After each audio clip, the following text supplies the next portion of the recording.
Sound design is one of the most crucial aspects of any video game, whether it's a AAA title or an indie gem. Every game makes use of sound design to some extent, as it's essential for immersing players in the game world. While the use of sound differs from title to title, it's never completely absent.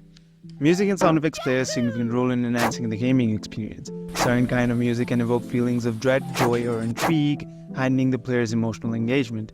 But music isn't the only way games utilize sound design. Well-crafted sound effects can enhance the game feel, whether it's the sound of jumping, slashing, shooting, or even just walking and running. These sounds make the actions more satisfying and realistic. Some games go even further, integrating sound into the gameplay mechanics. Rhythm games are a prime example, where the game revolves around hitting beats in sync with the music. In recent years, we've seen innovative rhythm shooters where shooting and reloading are tied to the beat of the music.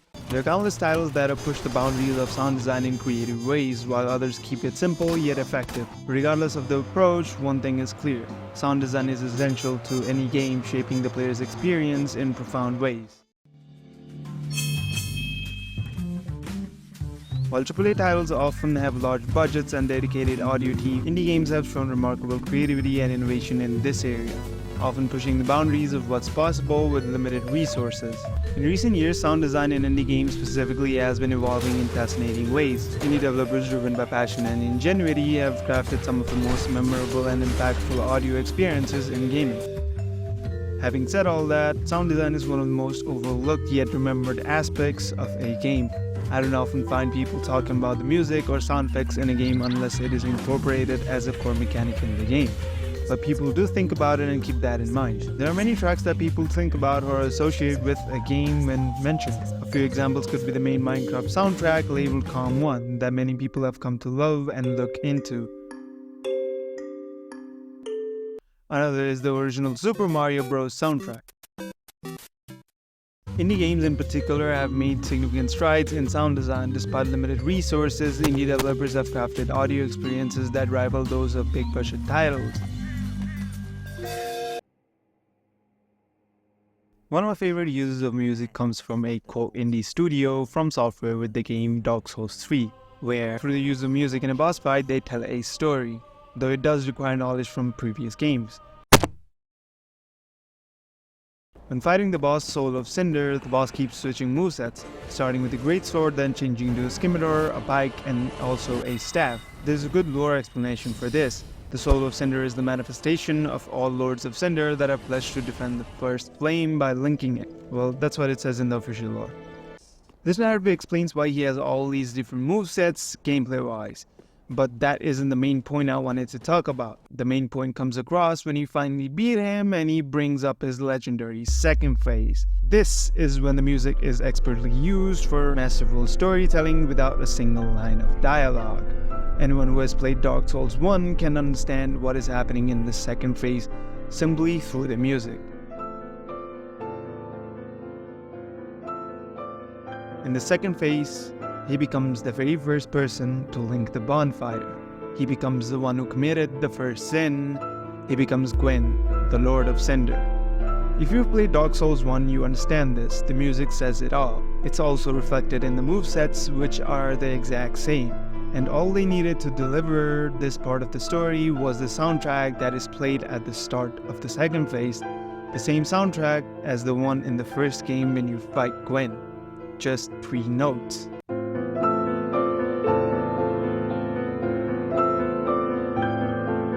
Now, Dark Souls isn't the only title to make use of music to deliver a story.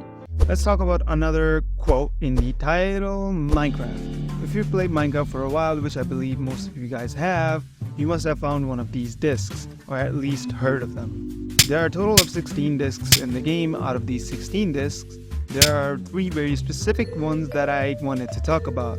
Discs 5, 11, and 13. Well, not exactly talk about, since I don't know very much about them other than the fact that these are the most irregular discs in the set and they are pieces to huge internet theories. There are multiple videos out there explaining things in more detail about the stories and theories surrounding the discs, which you can find if you're interested, but here, once again, is another example of a game using sound to tell stories, or at least encourage storytelling. Even if the devs intended for them to be a part of any hidden lore or not, they now are. There are many videos talking about the discs and what the lore behind them is, and what stories the discs are trying to tell. Even Game Theory has multiple videos diving into and talking about these discs. Now moving away from these bigger indie titles and their use of sound to tell stories, let's look at a smaller indie title, Dark Echo. Dark Echo is a horror puzzle adventure game where you, the player, must use only sound which is visualized to guide your way through the game. When you make a sound, it bounces off of everything in your surrounding and is visually represented. Threats are shown in red, water in blue, and safe walkable areas in white. If you play the game, then in the third level, labeled Death, you receive visual indications with red sound waves that indicate to the players to avoid these areas. As you navigate through the level, you start hearing the sound of flies, surrounded by red sound waves. This scene indicates the presence of dead bodies around you, never visually shown but heard. Similarly, in the fourth level, labeled Fear, a dangerous unknown entity is indicated by red waves emitting from it as it approaches a location where a sound is made. This works incredibly well as an enemy in a horror game, creating tension and fear through sound alone. But that's a topic for another video. There are many other indie titles that have made incredible use of sound to enhance their gameplay in various ways, whether it be through use of music to tell stories, encourage theory crafting, or directly incorporate sound into gameplay. Sound design is crucial for enhancing the player's experience and much more. Sound design in indie game has come a long way, proving that even with limited resources, developers can create immersive and memorable audio experiences. These games demonstrate that sound is not just a necessary but a powerful tool for storytelling. So the next time you play a game, take a moment to appreciate the sound design, listen to the music, and notice the sound effects, and think about how they contribute to the game's world and your experiences within it. Indie games in particular have shown us that creativity and innovation in sound design can leave a lasting impact, making our gaming experiences richer and more immersive. And before you leave, if you really enjoyed the video, then please don't forget to leave a like, comment, and subscribe for more future videos. And thanks for watching.